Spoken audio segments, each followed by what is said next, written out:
നല്ല കോമഡിയല്ലേ പറഞ്ഞത്? അവര് 3 നടികൾ അന്വേഷിച്ചു പോയെന്ന് പറഞ്ഞു.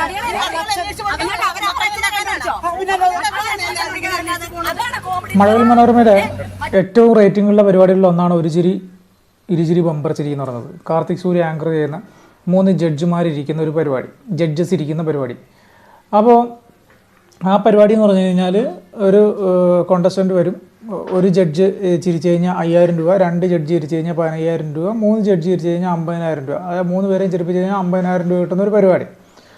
പക്ഷേ ആ പരിപാടിയിൽ കഴിഞ്ഞ കുറച്ച് ദിവസങ്ങളായിട്ട് ചില കോണ്ടസ്റ്റൻസിൻ്റെ ഭാഗത്തു നിന്നുണ്ടാകുന്ന കമൻറ്റുകൾ അല്ലെങ്കിൽ അവരുടെ സ്കിറ്റുകളിൽ ഉണ്ടാകുന്ന ചില പരാമർശങ്ങൾ ഒരു സമൂഹത്തെ മുഴുവൻ, പ്രത്യേകിച്ച് പറഞ്ഞു കഴിഞ്ഞാൽ ഒരു സ്കിറ്റിൽ നാടക നടിമാരെ ഉദ്ദേശിച്ച് പറഞ്ഞ ഒരു കാര്യം അത് വളരെ ഒരു സമൂഹത്തെ മുഴുവൻ അപമാനിക്കുന്ന രീതിയിലായിപ്പോയി എന്ന് പറഞ്ഞിട്ട് കഴിഞ്ഞ കുറച്ച് ദിവസങ്ങളിലായിട്ട് അരൂരുള്ള മനോരമയുടെ ഓഫീസിന് മുന്നിൽ നാടക നടന്മാരുടെ വലിയ സമരം നടക്കുന്നുണ്ടായിരുന്നു.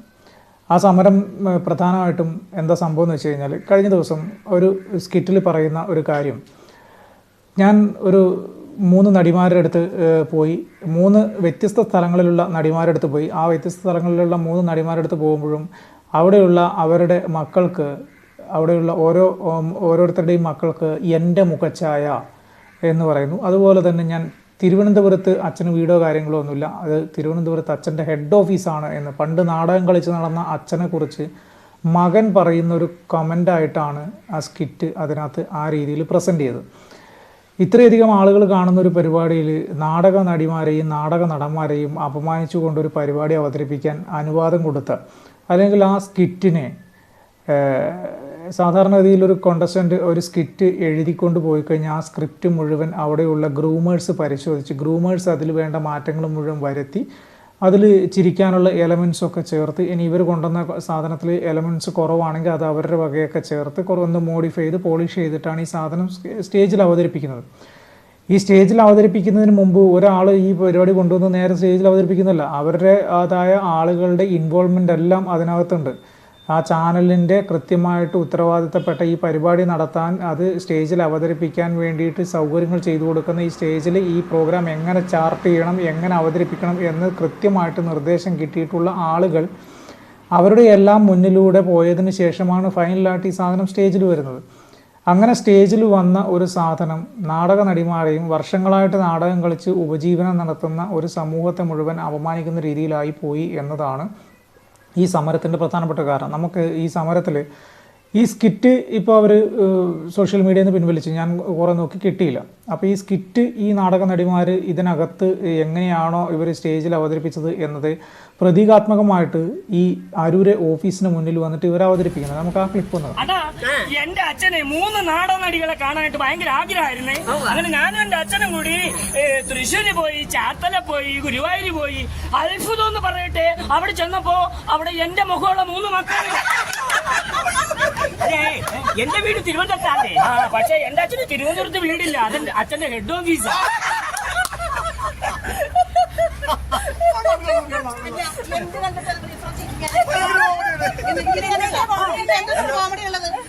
ജീവിതം വെച്ചോണ്ടാണോ നിങ്ങൾ ഈ കളിക്കണം? നല്ല കോമഡിയല്ലേ പറഞ്ഞത്? അവര് 3 നടികൾ അന്വേഷിച്ചു പോയെന്ന് പറഞ്ഞു.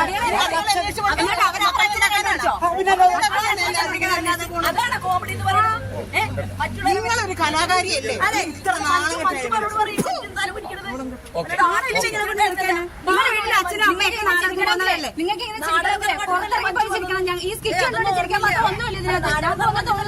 ഇതൊന്നും ഞങ്ങളുടെ കുഞ്ഞുങ്ങളെ പോറ്റാൻ വേണ്ടി നാടകം കളിക്കാൻ പോകുന്നത്, അല്ലാതെ മക്കളെ ഉണ്ടാക്കാനല്ല.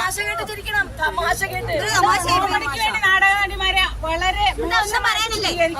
അത്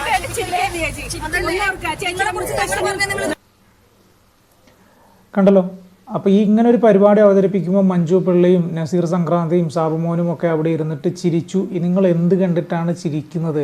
ഒരു വിഭാഗത്തെ മുഴുവൻ അപമാനിക്കുമ്പോൾ നിങ്ങൾ എന്തുകൊണ്ടാണ് ചിരിക്കുന്നത് എന്നാണ് അവർ ചോദിക്കുന്നത്. അവരുടെ ചോദ്യം വളരെ ന്യായമാണ്. കാരണം ഈ ബോഡി ഷെയ്മിങ് കോമഡി ആൾക്കാരെ എന്താ പറയുക, പ്രത്യേക ആളുകളെ കുറ്റപ്പെടുത്തി, അവരുടെ കളറിനെ കുറ്റപ്പെടുത്തി, അല്ലെങ്കിൽ അവരുടെ എന്താ പറയുക രീതികളെ കുറ്റപ്പെടുത്തിയൊക്കെ കമൻസ് പറഞ്ഞിട്ട് ചിരിക്കുന്ന ഒരു കാലഘട്ടമൊക്കെ ഉണ്ടായിരുന്നു. ഇപ്പോൾ വേറൊരു ചാനലിൻ്റെ പരിപാടിയാണെങ്കിൽ അവർ ഭയങ്കര ഇതായിട്ട് നടത്തുന്ന ഒരു പരിപാടി എന്ന് പറഞ്ഞു കഴിഞ്ഞാൽ അങ്ങോട്ടും ഇങ്ങോട്ടും ബോഡി ഷേമിങ് നടത്തിയിട്ട് കോമഡി പറയുന്നതാണെന്ന് പറഞ്ഞിട്ട് സോഷ്യൽ മീഡിയയിൽ വലിയ വിമർശനങ്ങൾ നേരിടേണ്ടി വന്നിട്ടുണ്ട് ആ ചാനലിന്. അപ്പം അതുപോലെ ബോഡി ഷേമിങ് കോമഡികൾക്കുകളുടെയൊക്കെ കാലഘട്ടം കഴിഞ്ഞു. ഇപ്പോൾ ബോഡി ഷേമിങ്ങൊക്കെ വളരെ വലിയൊരു കുറ്റമായിട്ട് തന്നെയാണ് എല്ലാവരും കാണുന്നത്. അതുപോലെ തന്നെ ആയിപ്പോയി ഒരു വിഭാഗത്തെ മുഴുവൻ. ഇപ്പം നടിമാർ എന്ന് പറഞ്ഞു കഴിഞ്ഞാൽ അല്ലെങ്കിൽ നടന്മാർ എന്ന് പറഞ്ഞു കഴിഞ്ഞാൽ അവരവരുടെ ജീവിത മാർഗം പിന്നെ വേറൊരു കാര്യമുണ്ട്, ഈ ഏതെങ്കിലും നാടക നടിമാരുടെ അടുത്ത് നിന്നോ അഭിനയിക്കുന്ന നടന്മാരുടെ ഭാഗത്തു നിന്നോ എന്തെങ്കിലും മീറ്റു ക്യാമ്പയിൻ പോലുള്ള ഒരു സാധനങ്ങളും ഇന്ന് വരെ പുറത്തു വന്നിട്ടുള്ളത് സിനിമാ മേഖലയിൽ നിന്നാണ്.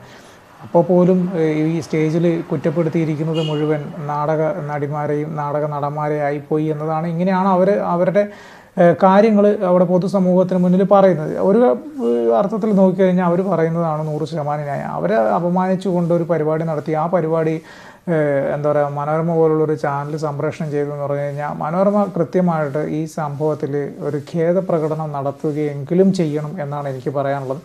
അതെങ്കിലും ഈ എന്താ പറയുക ഈ പറയുന്ന നടന്മാരോട് ചെയ്യുന്ന ഒരു എന്താ പറയുക അവർക്ക് കൊടുക്കുന്ന അവരോടൊരു ക്ഷമ ചോദിക്കുന്നത് എങ്കിലും മനോരമയുടെ ഭാഗത്തു നിന്ന് ഉണ്ടാവണം എന്ന് മാത്രമാണ് എനിക്കിപ്പോൾ പറയാനുള്ളത്. കാരണം ഇതുപോലുള്ള ബോഡി ഷേമിങ് കോമഡികളോ അല്ലെങ്കിൽ ഒരു സമൂഹത്തെ ഒരു വിഭാഗത്തെ മുഴുവൻ താഴ്ത്തിക്കെട്ടിയുള്ള കോമഡികളോ ഇങ്ങനെയുള്ള പരിപാടികളിൽ ഇനിയെങ്കിലും വരാതിരിക്കാൻ അതിൻ്റെ സ്ക്രിപ്റ്റ് റൈറ്റർമാരും ഗ്രൂമർമാരും ഒക്കെ ശ്രദ്ധിക്കുക. ഇനി അങ്ങനെ വന്നു എന്നിരിക്കട്ടെ, വന്നെങ്കിൽ അത് ടെലികാസ്റ്റ് ചെയ്യുന്നില്ലെങ്കിൽ ഒഴിവാക്കാനെങ്കിലും നിങ്ങൾ അവസാന ഘട്ടത്തിലെങ്കിലും ആ ഒരു തീരുമാനമെങ്കിലും എടുത്തത് നന്നായിരിക്കും. കാരണം ഒരു സൊസൈറ്റിയാണ്. സൊസൈറ്റിയിൽ ഒരു പ്രത്യേക വിഭാഗത്തെ മാത്രം ചവിട്ടി താഴ്ത്തിക്കൊണ്ട് ചിരിച്ച് പൈസ വാങ്ങിക്കുന്നത് അത്ര സുഖമുള്ളൊരു കാര്യമല്ല. അതുകൊണ്ട് പറഞ്ഞു എന്നേ ഉള്ളൂ.